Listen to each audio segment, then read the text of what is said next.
itakuwa ni siku bora sana. Na siku ya Ijumaa tena ndio siku ambayo wanasema wanazuoni kitasimama kiyama. Mchana mzuri Siku ya Ijumaa ina mambo mengi. Kwa hiyo siku kama inapokuja kwanza natakia tukithiri kufanya ibada, tukithiri kuomba msamaha, tukithiri kumwomba Mwenyezi Mungu mambo yetu tunahitaji. Na pia tufurahi pia. Kiutaratibu wewe mwenyewe binafsi huwa unafanya kazi, maana yake kwa Wakristiani mimi ninavyofahamu wengi huwa ni siku yao kupumzika. Kwako wewe au kwa Waislamu wengi? Kwa bahati mbaya nchi tuliokuepo utaratibu wake kwamba weekend inaanza Jumamosi. Shafa nzuri lakini ingekuwa kwa Waarabu system yao kwamba Ijumaa ndio weekend au wafanye kazi. Kama umeishi Uarabuni. Ijumaa na Jumamosi ndio weekend kwao. Alafu Jumapili kazini kama Jumapili ndio Monday unavyoiona kwao. Kwa Waarabu weekend yao inaanza kuanzia Alhamisi, weekend yao Alhamisi nusu siku ndio Ijumaa wafanye kazi, Jumamosi wafanye kazi, Jumapili wanaanza kazi kama kawaida. Sisi tumetoka kwenye hamasa ya Simba bwana, tuanzie hapo. Miongoni mwa vitu ambavyo vimejiri, najua ulikuwa unakula biriani, hujakutana navyo kwanza. Leo umefunga kwenye sita. Nikupe ripoti ya nini ambacho kimejiri bwana, ikiwemo Simba Sports Club wameendelea na hamasa zao kuelekea mchezo wa marejeano dhidi ya Al Masry kwa Mkapa, lakini kitu kikubwa ambacho wamesema bwana, rais wa TFF wamempa awe mgeni rasmi, mgeni maalum wa ule mchezo, lakini pia wamemwalika mkuu wa mkoa wa Tabora kuja kushuhudia mchezo huo na kuweza kufanya maandalizi, kujifunza namna gani ya kufanya maandalizi kwa timu yake ya Tabora. Kwanza tuanzie hapo, wewe umepokeaje statement hizo za msemaji wa Simba Sports Club? Siwezi kupinga. Hawa ni maamuzi yao kama klabu, wamekaa wamefikiria, wameona kwamba hivyo vitu vinafaa kwa upande wao. Kwa sasa nipinge kwa sababu gani? Sababu hakuna kitu kibaya. Vina tija yote. Yani hao ni unajua sote usikae katika upande wa kupinga fikra za mwanadamu mwenzio. Ile ni taasisi Simba.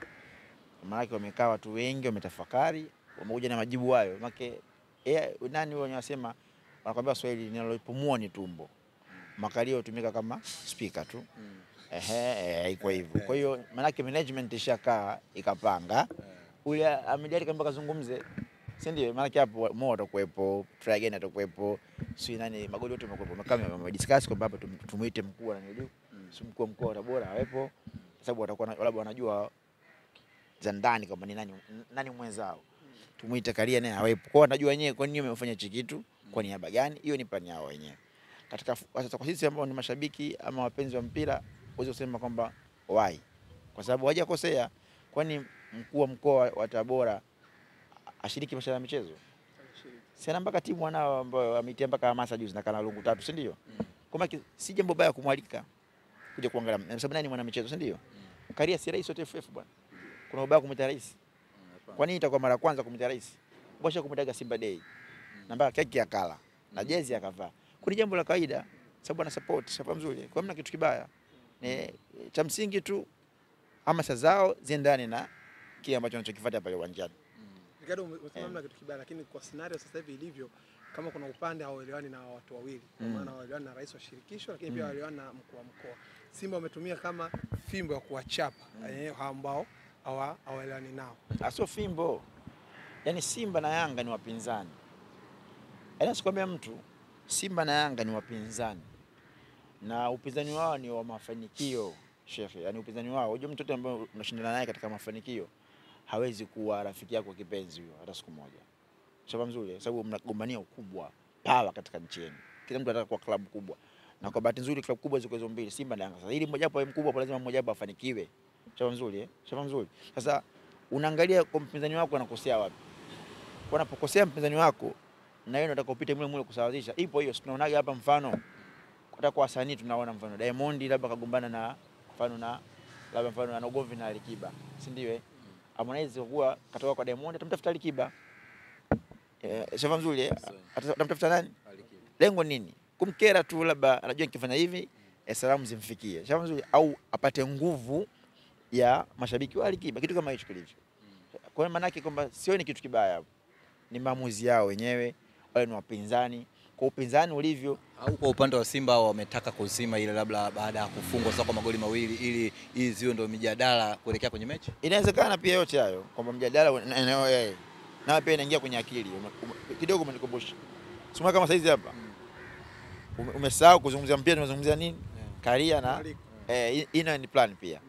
Yes, lakini kubwa zaidi sioni kibaya ambacho walichokifanya.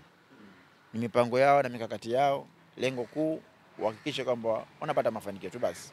Ndio jambo la msingi. Tuje kwenye eneo lako ambalo wewe unalipenda, unalifurahisha. Unakuja baadaye, unakuja. Asante. Eneo la pitch. Kule Simba amepoteza kwa mabao 2-0. Kwa uchache, kitu gani ambacho Simba alikikosea kuanzia mbinu za mwalimu, selection ya kikosi mpaka wakaweza kupoteza mchezo, lakini Simba alikuwa amedominate mchezo ule kwa asilimia kubwa sana, kwa maana kupata mashuti 18 lakini on target 7, lakini hakupata mabao. Lakini katika upande wa sabu pia watu wengi wameonekana kulalamika kwa maana mwalimu alifanya sabu 2 tu tofauti na wapinzani wake. Yaani kwa bahati mbaya nilichokiona, Simba walikuwa na plani katika michezo ya makundi kuliko mchezo wa juzi. Yaani hatua za knockout unaweza ukafungwa na timu yote ile, unaweza ukatolewa na timu yote ile, sababu mifano ipo duniani. Barcelona ambaye bingwa la Liga alikuja kutolewa na Chelsea ambayo ipo nafasi ya 6 au ya 7 kwenye Premier League huko. Shamba nzuri Liverpool anakuwa bingwa wa Champions League, kwenye Premier League ipo nafasi ya 8. Yaani mbovu wa kutupilia. Kwa nini sasa wanafanikiwa hivyo? Kwa sababu kuna tofauti ya ligi na knockout.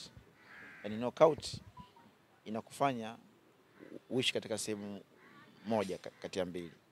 Ligi mara nyingi ni unajua kuna plan, mfano msimu ukianza kuna season plan. Yaani season yani plan ya msimu mzima. Kama msimu huu tunachezaje. Shamba nzuri alafu kuna game plan. Sasa mara nyingi mtoano ni game plan. Ndio maana bingwa wetu wa Afrika Al Ahly waweza kama mbovu ni makundi huko. Akifika robo tu akamatiki. Hata yule ambaye atamfunga 5 basi atamfunga na atamtoa. Kwa sababu inakuwa sio sehemu tena ya faina, kwa ni game plan, yani tunachezaje. Kwa walichofanya nafikiri Simba waliinua kwenye game plan tu. Baada ya Waarabu kupata goli, walipokubali kuwaruhusu Simba watawale mpira maeneo mengi. Afu na zone wakawa nasubiri waje wa block. Simba akaamini hawa kwamba inawezekana, wakaingia kwenye mtego wakafunga goli la pili. Lakini nao hawakuwa kwenye plan. Baada ya kuona sasa kwamba unajua kwenye mpira sometimes mpira una raha sometimes. The way unavyopata the space za kuchezea mchezaji, unasikia raha kugusa kila wakati. Sasa ile raha ile kuna watu sasa kubwa na kuvizia na manati. Wewe unasikia raha. Na kuvizia umejaa kofi kamba ya pili. Shamba mzuri. Kwa wao walikuwa kwenye plani Waarabu, ndio plani yao iko vile, kwa sababu kabla ya game nimsikia Fadu alisema kwamba wanakutana na wapinzani ambao wanapenda mpinzani wao amiliki mpira ili wao wapate space ya kupiga counter attack. Alizungumza yule Fadu. Lakini nafikiri alipokwenda kule pia naye kasahau huo mtego. Lakini kwa nini kasahau? Pengine alielekeza wasiingie katika mtego huo. Ila wachezaji sasa kutokana na ile space iliyopatikana, nafasi, sababu kuanzia huku kwao mpaka kwenye hafu ile ambayo ya kati ya pili wakati wanasukuma wanakuja mpaka kwenye box pale, ila wakifika pale tu ndio wanakuwa active wale Waarabu. Yaani hawaachi space za ovyo ovyo, lakini kote kwa walikuwa naacha. Kwa hiyo sasa nafikiri wachezaji wakaingia kwenye mfumo huo, wakaingia kwenye raha mpaka matokeo yamepatikana. Kwa hiyo inawezekana pia. Kwa hiyo walichokia approach Waarabu kule kwao, nafikiri pia watakuja sasa na approach nyingine ya kulinda magoli yao mawili. Chama nzuri. Ndio hiyo naomba, hiyo inaitwa game plan sasa. Kwa plan ya kwanza tumewini. Imebaki game moja. Tutunwe wapi nusu finali. Kwa wanachokiwaza wao Simba ndicho ambacho wanachokiwaza na Waarabu. Kwa nafikiri mistake ya kule ni hicho tu. Walikubali kuingia katika mipango ya wenzao ambao walioseti na wao wakaingia. Ndio maana matokeo yale yamepatikana. Huwezi kumlaumu mtu. Huwezi kusema kwamba umekosea hapa, huwezi kusema hivyo, sababu kuna wakati sometimes unaangalia timu imefanya kila kitu. Chama mzuri imefanya kila kitu, imeprocess mpira vizuri, imepiga mashuti 17 golini. On target 7. Unataka nini tena? Upo ugenini unaenda kumiliki mchezo dhidi ya Mwarabu ambaye si mnyonge. Al-Masry nafasi ya 4 kwenye ligi ya Misri. Si jambo dogo kushika nafasi ya 4, sababu kuna wamba wengi kule, kuna Ismailia kule, kuna kuna Al-Hudud wale, kuna wamba kibao ambao ni wanaumba kanashika nafasi ya 4 kwamba hajashika kwa bahati mbaya. Kafunga watu mpaka kushika nafasi hiyo. Kwa unapokwenda ugenini, hata kama ndio umefungwa, lakini namna ambavyo unavyo approach ile game, unavyocheza kwa kujiamini, unatengeneza nafasi na mnapata nafasi kama vile za wazi imepatikana kwa nani, Ateba ile imepatikana kwa Kapombe ile, sema mzuri. Maana si jambo dogo, ni jambo kubwa sana. Kwa hiyo tu ni sehemu moja tunatakiwa wafahamu tu, walipoteza kwa sababu ya plan yao haikuwa nzuri zaidi. yani waliingia katika mtego wa mpinzani wake. Na ndivyo hivyo sasa ukirudi mpaka huko pia nao. Watakiwa sana wasiende tu kichwa kwa sababu na hamasa tu peke yake. Yani wasifanye hamasa ndio akamini ndio umefanyaje? Umaliza mchezo. Maana yake atakiwa hamasa ifanyike lakini na plan wawe nayo. Plan namba 1 kwanza kusawazisha goli mbili. Pili baada hapo kuongeza. Yani kwanza kuifanya mechi iwe sawa. Afu baada hapo kuongeza pasipo na mpinzani wako kufanyaje? Kupata goli. Plan sasa lakini huku pia hakikisha naye ujue plan ya mwenza wako kwamba anakuja hapa, anakuja plan gani. Ikiwa kwake tu kasiti. Hapa itakuwaje? Kwa pia na hata mozozini huko mwalimu ana plan namna gani ya kufungua lile basi lao. Litakayekuwa hapa. Inatosha. Ateba watu wengi wanamlaumu Ateba Mbida. Ameshindwa kutumia nafasi lakini pia msemaji wa Simba Ahmed Ally amekiri hilo kwamba hata kocha pia ameliona na uongozi umeona na wamezungumza na washambuliaji kuwa ni wachoyo wa binafsi wanapofika katika zoni ya kumalizia. Kwako unazungumziaje? Sahihi ni kitu ambacho mara nyingi kimekuwa kipo hivyo. Ukiangalia na hii sana imekuwa Afrika sana. Lakini sasa hivi duniani kwanza tuko wajaribu kubadilika sasa hivi. Sasa hivi mchezaji hii bonus inaingia kwenye kategori nyingi sana. Yaani haingii tu kwenye kufunga peke yake. Japokuwa kwenye kufunga kuna nyingi lakini kuna matukio mengi kuhusika nayo. Bonus unafanyaje? Unapata. Sasa sisi kwetu huko mara nyingi ndio kwa bado tunao nani kaua. Alikia mtu anataka timu imeshinda lakini nani kaua. Sasa hivi mpira ushahama huko. Sasa hivi mpira anataka anafunga mtu yote. Play as a team. Sio mtu binafsi. Kwa hata kweli ukiangalia juzi kichokosi ni hicho. Ubinafsi yani. Kwa mtu mmoja mmoja. Kila mtu anataka kutoka pale Simba haifunga Al-Masry Misri au haipa Simba kushinda. Haipa namna hiyo. Mwisho siku Simba ikishinda haishinde Simba peke yake. Wanashinda watu wengi. Kwanza ni wachezaji mpaka mshabiki kwanza kumsikia hivi. Nimwambia kama 3 umeshinda wewe goli 3. Lakini kwa kuwa una support Simba inaingia katika nani hiyo. Kwa hii mechi sasa inayofuata inatakiwa kwamba wasiingie katika mfupa huo. Wafahamu iliyofungwa ni Simba Sports Club. Hakufungwa Ateba wala hakufungwa Sui na Nilio Kapombe. Kwa hiyo yote atakayeshinda pale ashinde goli lake binafsi. Binafsi inakuja baada. Anashinda goli la Simba Sports Club. Kwa takiwa nafasi imepatikana, una uwezo kufunga mpe mwenzio. Ndio winning ipo namna hiyo. Hiyo ndio sera pekee ya kufanya comeback. Labda nikukumbushe 2016 sikosei. Barcelona alifungwa goli 4 na PSG 4-0. Wanakuja huku no camp. Messi alijiangalia ile mechi. Aliona imemkubali Neymar. Tazama, yani ndani ya kiwanja kwa kama leo hii mechi Neymar ndio mechi yake imemkubali. Kuna matukio ya kuamua mechi yote aliamua Neymar. Kwanza alimpa penalty ambao timu inatakiwa ishinde goli ngapi? Ishinde goli. Alimpa free kick ambao anafunga goli la 4 Neymar. Akaja akampa penalty ambao anafunga goli la 5 Neymar. Afakaja Neymar akaassist goli la mwisho timu inaingia robo finali. Na huyo nani anayekwambia ni Lionel? Unamjua kwenye matukio yote anaweza kuyafanya na uasita hiyo. Maana yake aliangalia kwamba mechi inahitaji nini? Tunahitaji tuvuke. Akatazama leo nani mwenye siku nzuri kwetu? Bwana mdogo na siku acha hii ipite siku yake. Sisi Waswahili hatuna tabia, sasa na Tanzania. Hatuna kuheshimu kwamba leo mechi imemkubali Kibu Denis. Sasa kila tukio lende kwa nani? Sisi hatuna.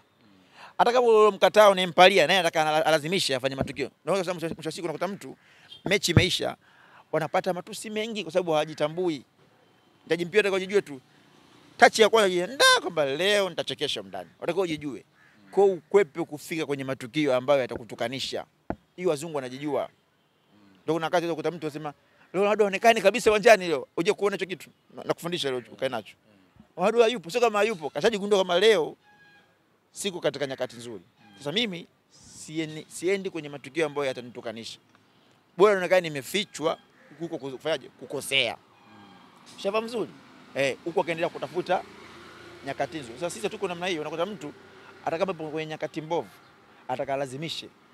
Ndio unakuta makosa yanakuwa mengi. Afu mwenza wapo ambao yupo kwenye nyakati nzuri unakuta wanamnyima sasa zile nafasi. Sababu kwa kile mtu anataka kuwa binafsi.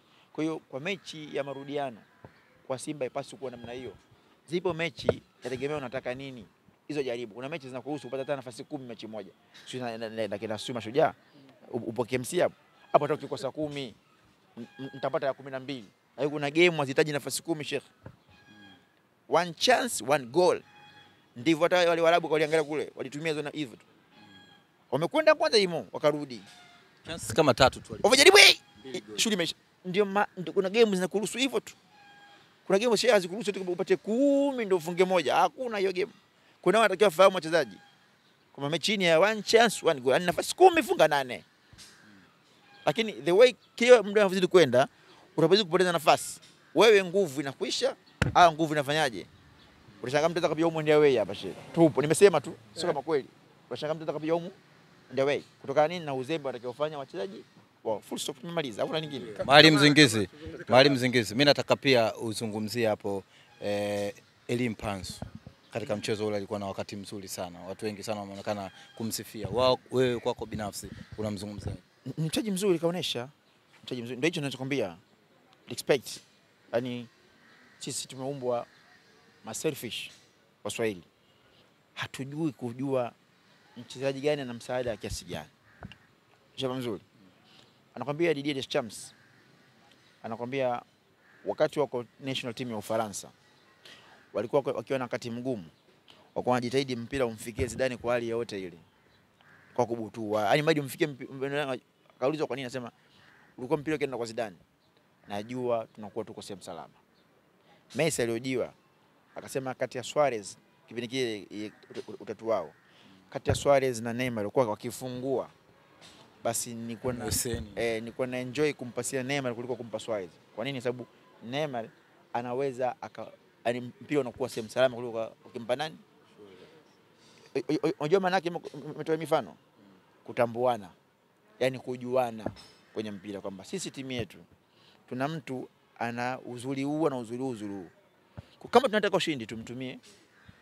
Sasa sisi Waswahili tulivyo, yule ambaye anakuja ndio mbora. Watu wanafanya fitna. Pengine apasi huyo, apoi pasi, sababu gani atangaa yeye. Yupo mchezaji alikuwa anacheza na mtu. Yeye namba 9 mwenzie namba 10 na bado akampiga msumari. Kisa nini? Huyu anang'aa sana kwenye mechi. Sasa wewe unaanza na yeye anaanza. Maana yake anakusaidia timu ipate ushindi. Na yeye pia upo kwenye first 11. Pale anampiga msumari. Kisa nini? Ataka niende awe top. Umeona tulivyo Swahili sisi? Ataka ufalme. Sasa Mpanzu ukimwangalia kwamba ana sifa, ana uwezo, kwanza ana uwezo kupunguza watu wawili watatu. Ana uwezo kutouch. Vision anayo, kufunga anajua. Sasa ndio itakuwa ndio mchezaji wa kwanza kwenye uhatari wa timu. Sio useme mwalimu. Wachezaji wao ndio waone kwamba huyu ndio anatakiwa awe silaha yetu. Unajua mpaka sasa Simba ukiangalia mpaka juzi nani msikia Oscar anasema kwamba Chama na umuhimu kwenye timu ya Simba. Haiko namna hiyo. Hawaheshimiani tu wachezaji. Lakini pale wapo wachezaji ambao wanaweza kuwa zaidi ya Chama. Uwezo wanao.